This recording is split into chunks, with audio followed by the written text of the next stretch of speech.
Hello, everyone. I'm Eric Bolling along with Kimberly Guilfoyle, Bob Beckel, Dana Perino, and Greg Gutfeld. It's 5 o'clock in New York City, and this is The Five.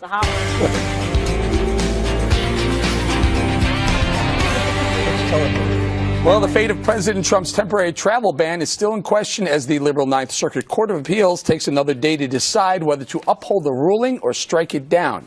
The court announced earlier there will be no decision today. The president still staunchly defending the need for his executive order. Listen. It was done for the security of our nation, the security of our citizens, so that people come in who aren't going to do us harm. A bad high school student would understand this. Anybody would understand this.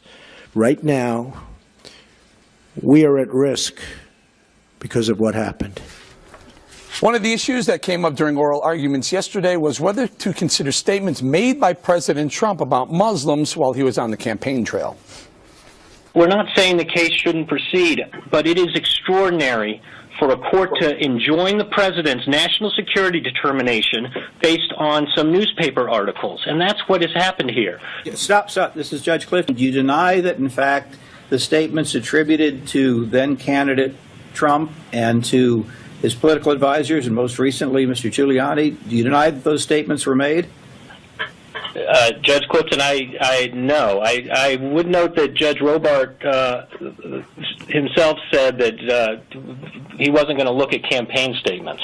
President Trump thinks the courts need to stop playing politics. I don't ever want to call a court biased, so I won't call it biased. And we haven't had a decision yet. But courts seem to be so political, and it would be so great for our justice system if they would be able to read a statement and do what's right. And that has to do with the security of our country, which is so important. All right, KG, we'll do politics in a second, but hearing that back and forth between the Department of Justice's lawyer and then the appellate court judges, any indication on what they may be thinking? Well, it was interesting because I agree with so many of the legal experts, and I said this last night on O'Reilly, that this line of questioning was inappropriate. They are supposed to examine the executive order based on the four corners of the document. They were bringing up inappropriate line of questioning by saying things like, well, Rudy Giuliani called it this, and, President Trump said this about it. Irrelevant. It's whether or not he in fact has the ability and the authority to protect national security and issue this executive order, and he in fact does. So whether they decide to legislate from the bench is a whole other matter, but this is the Ninth Circuit Court of Appeal. They are well known for being quite liberal, but there's 2 out of the 3 that are liberal justices, and there's one that would be termed more of a moderate conservative. So it could split down on a 2-1 decision, but it shouldn't, because he has the authority, and that's quite simply stated in the documents. Yeah, I have that. Here's the document. Here's Section 212 of the INA, the U.S. Code 1182. Just give me a second. The entry of any aliens or any class of alien into the United States would be detrimental to the interests of the United States. The president may, by proclamation, suspend the entry of all aliens or any class of aliens as immigrants or non-immigrants, or impose on the entry of aliens restrictions he may deem to be appropriate. Now, Dana, the law seems clear, yet we may get Section F. Section F, an appellate court that says no. I'm sorry, Donald Trump, you're not allowed to do that. And the other thing that, because we're used to getting everything, you press a button on your phone and something happens and your delivery comes, whatever, this decision is not going to be that quick. The other thing is, this is not even on the merits of the executive order itself. This is on the question of whether there can be a temporary restraining order. So you haven't even gotten to a question. The original lawsuit filed by the state of Washington was on the merits. This hearing was about the temporary restraining order, which, if ruled against the government, they could find another path. And I do think that I wouldn't bring up the candidate statements, but I do think that within that same weekend, when you had Mayor Giuliani saying that he was asked to put together a Muslim ban, that I think that is admissible in terms of looking at.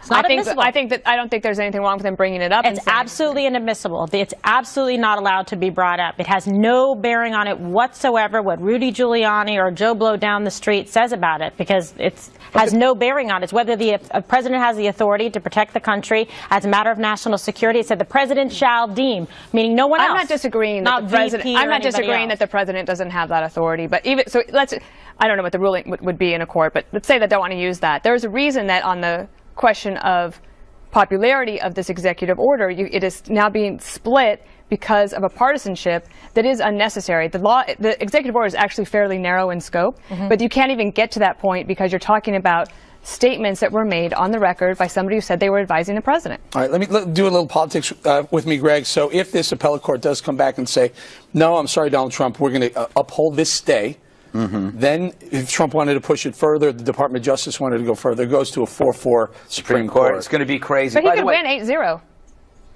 I mean, He could literally, win the President Trump based on the could win merits of- 8-0, could win on the merits. I believe that, yes. all right, she answered my question. There you go. Sorry. So let's talk about the fact that Giuliani actually said Muslim banned. He was talking about a Muslim ban. And we're dealing with the most liberal judges Like since Paula singers. Abdul. These are people that actually said And the interesting that fact- actually said that this ban is harmful to citizens. I mean, they actually believe that. That is the opposite of common sense. That the vetting has no imposition, imposes no problems on the citizens. It's garbage. So where does this reaction come from? It comes from the fact that these liberal judges are educated on liberal campuses who now equate national security to oppression. The idea of protecting your family is somehow xenophobic and mean-spirited, that you think that maybe you should have borders and maybe you should vet. Terrorists, in many of these judges' minds, are just another country's freedom fighter, and that we are actually at fault. I think that's where this comes from. It bleeds down from academia, and now we're going to end up having quite a fight at the Supreme Court. Bob, you know what drives me crazy? This is the Ninth Circuit, right, KG? Yeah. There's 10 circuits, 11? No, 10? well, this is the Ninth Circuit that's in San Francisco. Right, that but I covers think there's that whole 10 circuits, area. right? So this one circuit, this one area is dictating what the rest of the policy should be for the rest of the country. Meanwhile, there's one in the Northeast that says his temporary travel ban is okay and constitutional. Well, Donald Trump is about to find out that there's 3 branches of government and that his signature does not automatically make policy or make bad law. The fact of the matter is, I keep coming back to this. The last Yemen who had anything to do with terrorism in this country was 1975, number one. Number two, if you really want to be serious about this, Talk to and you Obama And it's not a about Muslim that. ban. Talk to Obama about that. and if you want to be serious about it, then Saying ban yes. people from Saudi Arabia and Pakistan. No, They're he's the not principal. banning- What do you? That's why it's not a Muslim ban. What are you Because talking about Yemen? He It's a targeted hotbed of countries terrorism. that have no centralized government, that have no government. Wait a Frankly, second. that They're Obama failed administration states. firstly Wait a targeted. second. They're failed states. The people who sponsor this and pay for it are the Saudis, and the people who train are the Pakistanis. Those 2 countries alone are so much more important than these other ones. He picked this as low-hanging fruit. Then why did right now. Obama pick No, him? But they have I a do vetting think there's a process. difference in that the paperwork talk to them. and the passport details, all of that stuff, that you can work with the Saudi government and the Pakistani government, Correct. others on those things. But if you have a failed state like in Somalia or Yemen or Sudan is another place, I think that it makes sense to put those countries on. Well, how about Iraq? Bob, She's but right, also and that's what Iraq- General Iraq is Kelly on the exactly list. That's what I said. mean. What about Iraq? Here's the They're- point. they're on the These- list. These Iraq are the is on the list. seven There, and we countries control it. that the Obama administration first pointed out. So if you're going to point a finger at someone having a quote-unquote Muslim ban, look at the Obama administration for that. It's not a question of the Obama. They're wrong. Well, first of all, they didn't put a temporary ban on anybody from those countries. But the other thing is, what they're talking about highlighted those is countries I as terror understand hotspots, that danger zones. there's training taking place in those countries. But I still contend that 90% of the training comes from Pakistan, and we're still doing it. Why? Because we don't want to lose Pakistan as an ally in that part of the world. But And that's the only reason. But the United States government can work with a functioning Pakistani government on passport control, and we do have that kind of cooperation. Well, we can do it with Iraq too. We That's a run the fact. government in Iraq. But doesn't it bother you that the idea of fighting ISIS is being conflated with targeting Muslims? You would hate that. Yes, I agree with that. But ISIS was the first group to come out and say they were so happy about this ban and they were going to use it for recruitment purposes. reverse And they- But they psychology, use Bob. They've been everything so for dumb. recruitment. They say that about everything. No, well, No. we'll see. Can we do this? Let's listen to how both sides are arguing their case. Here's the Justice Department's attorney. Listen. Oh boy. In 2015 and 2016, both Congress and the administration made determinations that these 7 countries posed the greatest risk of terrorism. The president determined that there was a real risk. That's why the president determined that the best course was a temporary, it's a short halt, in entry for 90 days while these procedures are looked at, and that's understandable. The president comes into office with an obligation to protect the national security of our country. And now the lawyer from the other side, from Washington State. In fact, it was the executive order itself that caused irreparable harm to our states, to Washington and Minnesota and our residents. So, of course, we believe that the federal government has shown no irreparable harm from reinstating the status quo prior to the executive order. What's the irreparable harm to the state of Washington? We had students and faculty at our state universities who were stranded overseas. We had families that were separated. We had longtime residents who could not travel overseas to visit their families without knowing that they would be able to come back. We had lost tax revenue. All right, a quick around, Greg. Delays, yes. He's exaggerating that. We know it's an exaggeration. The risk of opening up to terror. How is not a safe travel pause not the sensible assessment after you see what's going on in Europe? Europe wishes that it had done this. Germany wishes it had done this.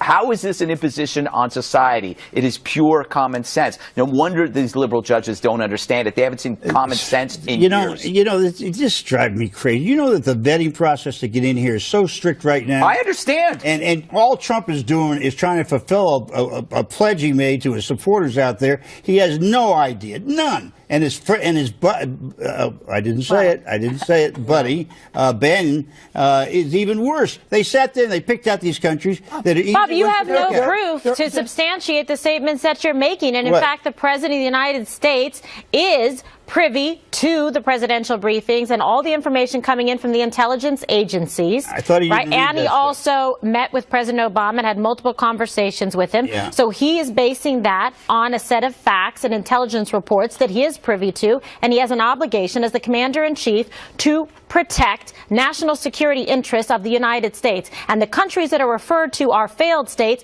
that have improper, inadequate vetting in place, like Dana said and General Kelly said. And not one of them can we draw a terrorist action in this country. That's not true. You know what you're doing? You're conflating two issues. You're talking about the vetting of a refugee program versus what Trump has said, that we need to take a look at what the method that we allow people to come into the country via visa, via passport, for whatever reason, and to close any loopholes that a terrorist, as ISIS has promised, might be able to loopholes use. for years? But it's not the refugee program that you're talking. You're talking about a 2-year vetting process with the refugee program. This wasn't that. I'm talking about this 90-day stay.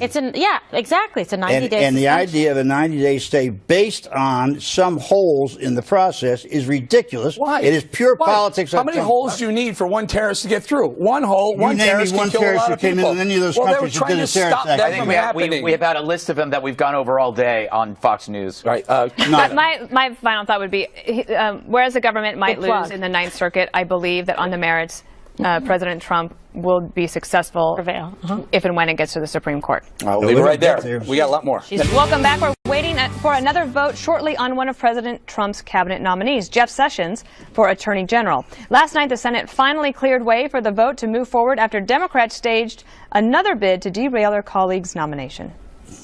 He is, I believe, a disgrace to the Justice Department. Those were the words of Senator Ted Kennedy. Coretta Scott King also wrote to the Judiciary Committee, a person who has exhibited so much hostility to the enforcement of those laws. The senator is reminded that it is a violation of Rule 19. Mr. President, I don't think I quite understand. I'm reading a letter from Coretta Scott King. Not pertinent necessarily what you just shared. However, you stated that a sitting senator is a disgrace to the Department of Justice. The Senate's majority leader then pulled a rare move to silence Elizabeth Warren. Mr. President. The majority leader. The senators impugn the motives and conduct of our colleague from Alabama. I call the senator to order under the provisions of Rule 19. Mr. President, I am surprised that the words of Coretta Scott King are not suitable for debate in the United States Senate. I ask leave of the Senate to continue my remarks. Is there objection? Object. I appeal the ruling. Objection is heard. The senator will take her seat. All right, she got felled by Rule 19, Greg. Rule 19. Also, delicious cereal. Look, you know what it's hilarious about her is that she said something wrong that was refuted. Then she plays the victim card after she impugns Sessions. She's like somebody who goes on Twitter and trolls you, and then you nail her, and then she's like, blocks you. She blocks you. She freaks out. Oh my God. But the only problem is I don't think I would have silenced her, because then you fall for it, and then she becomes the victim.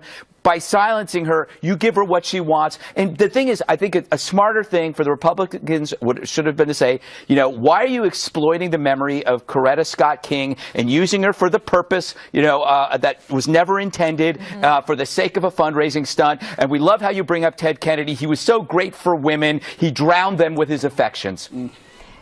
Gee, Greg, who are you Somebody talking call legal. That's, she did raise a lot of money today. She did. Yep, he did. Yep, she did. She went on a fundraising extravaganza. Look, one of the problems, who doesn't also like what she said last night were a lot of Democrats. And I'll tell you why. They know that Sessions is going to get in. I mean, it's clear and it's going to happen. I don't think he should. I agree. I think he is a disgrace. But that's not the point. The point is he's going to get in, and the Democrats have to pick. Why is he disgraced? He's not. Why is he a disgrace? Because he's a racist. He was a racist act. Prove it. No, there's no proof of that. He put a KKK guy to death. And then he got beaten in the Senate for a federal judgeship. Why was that? Because people like you were calling him a racist after he put a guy to death. Anyway, can I leave that aside for a second? Yes, because it's not true. Put the falsity aside. That's not the case. But the point here is that the Democratic base is running in front of the Democrats, and they want them by 56%, I think, to oppose anything that Trump does. Yep. And you've got to pick your shots. And with Elizabeth Warren doing this, knowing full well that this guy was going to get through, save it for the guy who's going to get beaten. I'll guarantee you, the labor secretary, the guy who's got an illegal, undocumented person working for him, also beat up his wife. Bob, all right, Bob. What are you talking about? Bob, you can't just sling it and throw all this crazy stuff out there. You have to have proof of this. You can't just be sitting there saying. For 4 years, I sat here and listened to slings about Barack Obama. But we never accused him of beating his wife. Nothing. Anyway, that was in the New York Times. I mean, you don't believe that, I guess, right? Let's get Eric and Kimberly in here on crazy. So this morning I'm watching this. I'm trying to figure out what's playing out here,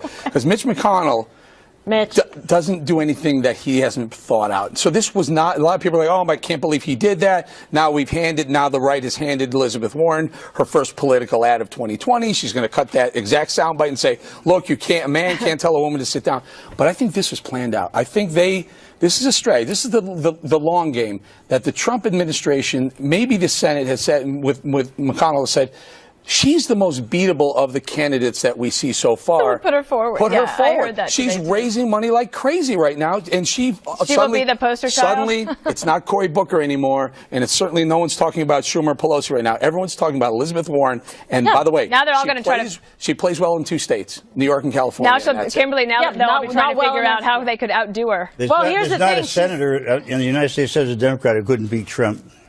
But he'll be impeached before that anyway. Doesn't matter. Well, he did beat one senator. Went through that. Okay, so this was a pivotal moment for her. She's trying to continue her push forward. She's got poll numbers that are slipping, right? So she's able to then raise this money, stay relevant. The numbers are showing that 44% think in a WBUR poll, 44% of registered voters think that she should be reelected again or is doing a good job. So she's vulnerable.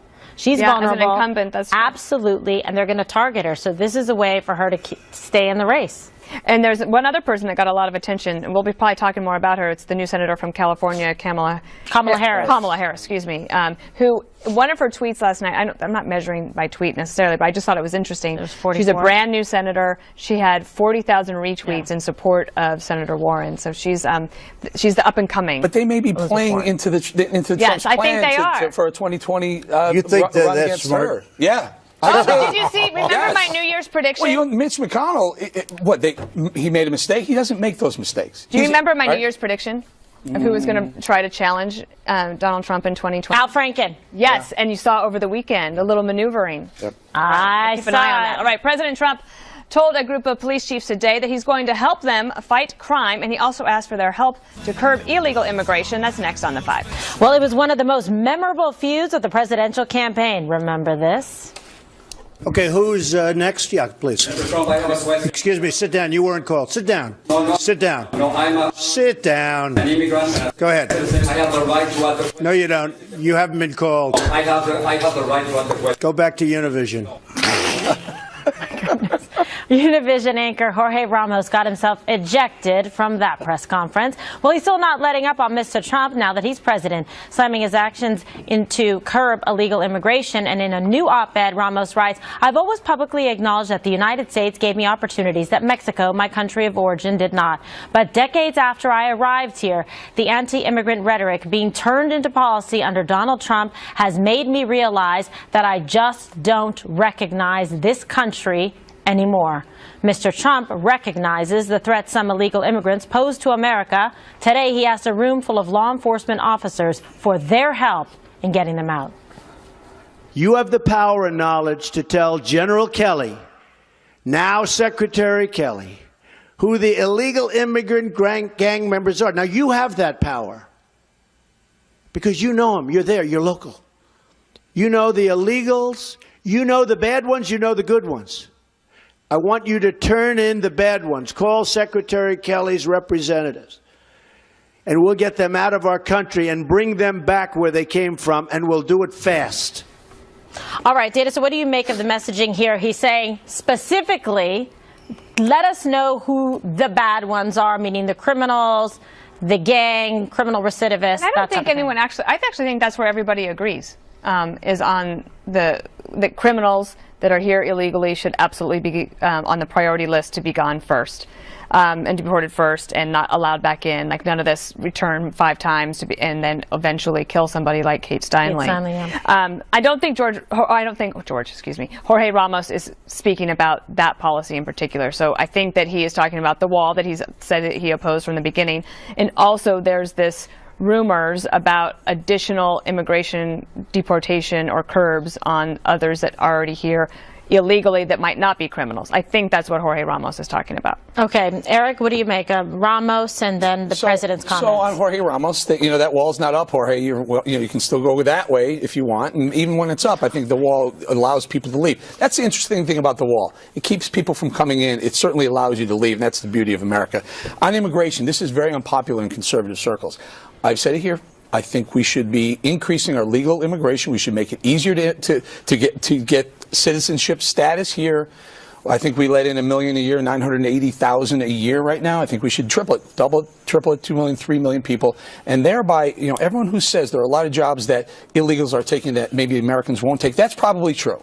That very likely is true. And that alleviates some of that pressure of, well, we need illegals to take those jobs. If you have 2 or 3 more million people per year coming in, businesses will be happy, the economy will certainly be happy, and hopefully everyone except the hardline immigration people will be happy. Okay, so Greg, what do you make of it? I make a lot of things out of it. The left don't make it up. Yes, the left keeps warning everybody you shouldn't normalize Trump, don't normalize Trump.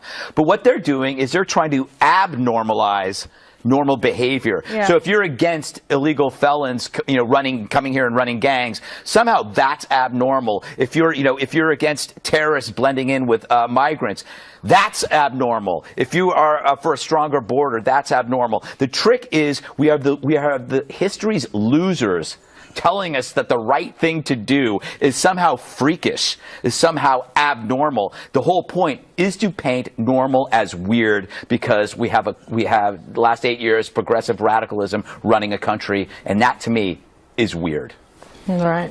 What else? I understand weird too. You do too. Yeah. We've been there. A couple of things strike me, Greg, on your point. I don't know a single liberal, not one, that I've talked to that doesn't agree with what Dana said about wanting to get people who commit crimes out. Right. The other thing is for Trump to stand What up about there and say sanctuary they cities? should. Well, no. You're still going back to Wall Street. Those people. Well, you can't. Those are Occupy Wall Street. Thank you. I speak Bob. Bob's explaining. But the other thing is, here's Trump talking to these sheriffs saying, "You know who the bad guys are. They probably do," which means they're probably trying to arrest them already. That's another example of Trump saying, "Hey, I can tell you, you do this and turn it us, and we'll take care of it." They're not allowed to.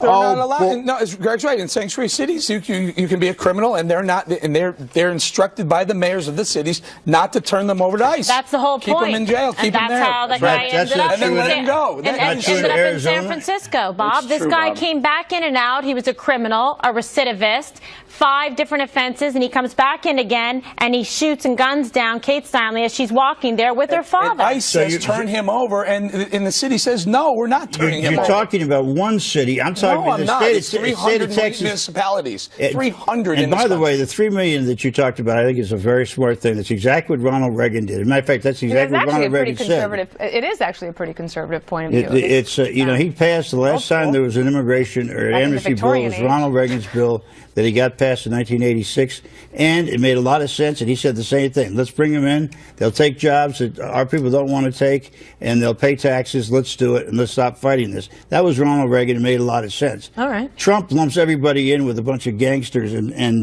machine gunners, which is just ridiculous. That's not what he just said. He said specifically there are good and there are bad, and I want you to tell us who the bad ones are so that we can get them out. Well- He was quite careful to specify and delineate between the two. Okay, good idea. When the 5 returns, Hillary Clinton's reemerged with a controversial prediction about the future. Don't miss this one next. Like Bigfoot emerging from the brush, Hillary Clinton has released a taped message. I wonder if she says that despite all the challenges we face, she remains convinced that, yes, the future is female. Despite all the challenges we face, I remain convinced that, yes, the future is female. What does that even mean? Will a meteor strike taking out just the dudes? She said this at the Makers Conference, a storytelling platform for women's issues. I love stories, so here's one. It's about a candidate and a party who relied on identity politics so much it forgot their own country. It's about a candidate who got so obsessed over being a woman, she forgot she was human. Everything instead became black, Hispanic, female, gay, lesbian, you name it, creating a competing mess of victim tribes. That woman and her party lost, yet she can't let go. Which reminds me of another story, that of Hiro Onoda, a Japanese officer who came out of hiding in 1974 in the Philippines, unaware that the Japanese forces had surrendered 29 years before. He went back to Japan, but he couldn't adapt to life back home, so he ran off to Brazil. The war was over. His side lost, but he was unable to grasp a country that moved on from his old ideas. As the Democratic Party still clings to identity-driven division, you can imagine the same destiny. They lost the war, but still trudge the same old turf, clinging to divisive weapons that backfired. I don't think Brazil will take them. Good. So, you know what I love about this, Dana? She says the future is female. She's right, because guys are in trouble. This is what I can't stand about identity politics. Early life adversity, according to studies, hurts boys more. They get suspended more. They drop out of school. They do terrible in schools. But they don't care about that. They don't have an entire media complex devoted to their well-being and their confidence. Yes. Like, and I'm a girl, obviously, and when I was a little kid, my dad bought me this yellow t-shirt with this black writing, and it was really hideous t-shirt, but I wore it all the time, and it said anything boys can do, girls can do better. I like it. And that fed into my ability to have confidence and to be able to make it in a man's world, whatever. Right. So now life is totally different. The future is actually a robot. Right. In terms of automation, because that is where things are going. It is absolutely happening. It's true. And they're sexless. There was a big enough concern for Laura Bush when she was the first lady to actually start a program that was targeted just for boys, because there needed to be some balancing out. But I'm not a mother of a young boy. Somebody else. Oh, I so happen to be. Well, Jasper is a boy. Good point. Yeah, Kimberly, confidence, yeah. she can't let go. The world has moved on. But they cling to this identity politic. I know, so she's clinging to try to have some relevance still, but I actually feel she's doing a disservice to women and to young women looking for positive role models, because you shouldn't wake up in the morning and look at yourself and say, okay, I'm a woman, and then just define yourself in those terms. That to me is self-limiting. You should say, who am I as an individual? Right. What would I like to do and accomplish? What are my goals and dreams, and how am I going to set about achieving them? Because that's how it is. People have fought very hard for rights in this country and equal rights and for women to have it, and we have those rights. So start moving forward and don't wallow in this idea that you're not good enough if you're not born a man and that you're automatically operating at a disadvantage. I don't see it that way. It's actually saying the system is rigged. Yes. You know, very funny. Gail McCormick, who's 77 years old, lives in Washington State, made a very brave and correct decision. She decided after 22 years of marriage that she was going to divorce her husband, Bill. Why? Because Bill was stupid enough to vote for Donald Trump. Now, Eric, do you think there's something more here than just this vote?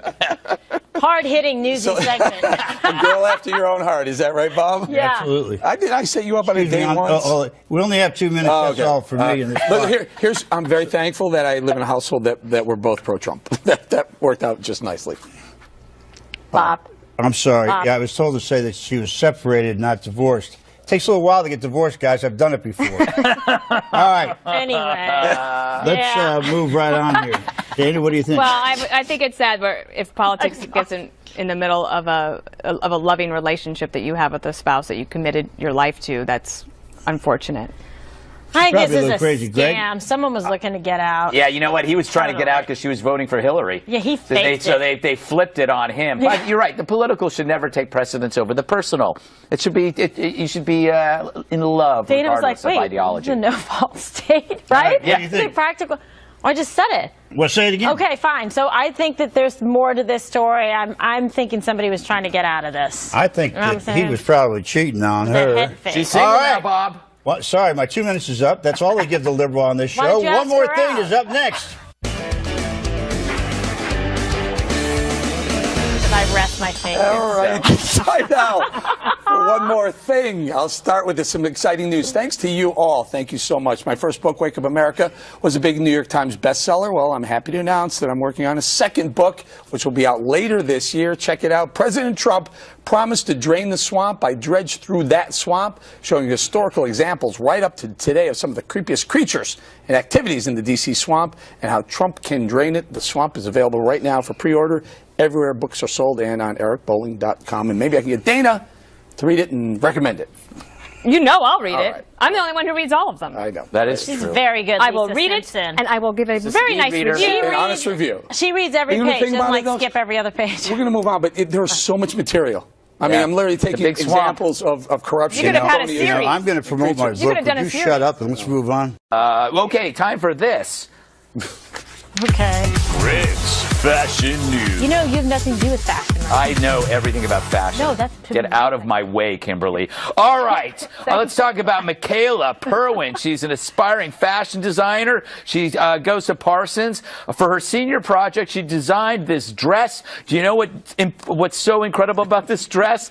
It's made out of pages of my book. Oh, my goodness. That is not cool. Oh, my Made a goodness. dress out of my book. Oh, my To show you that God. even if you don't like what I read, looks you amazing. can't stand my opinions, you can wear my dress. Good job, Michaela Perwin. Excellent work. That's a lot of talent. It is. It's a lot of talent. I like it. Page 236, I'll tell you. Oh, gosh. I want a guy to make a something outfit out of my book. Yeah, one day they'll throw the book at you. Some pajamas. I rest my face. So you've heard that. Oh. I came up with that one. I did in the bar. I would take that back. Stop. Don't Okay, lay claim I didn't to come it. up Come with that on, at all. Pepto. I did come up with this. A podcast with Chris Starwalt called "I'll Tell You What." Guess what, guys?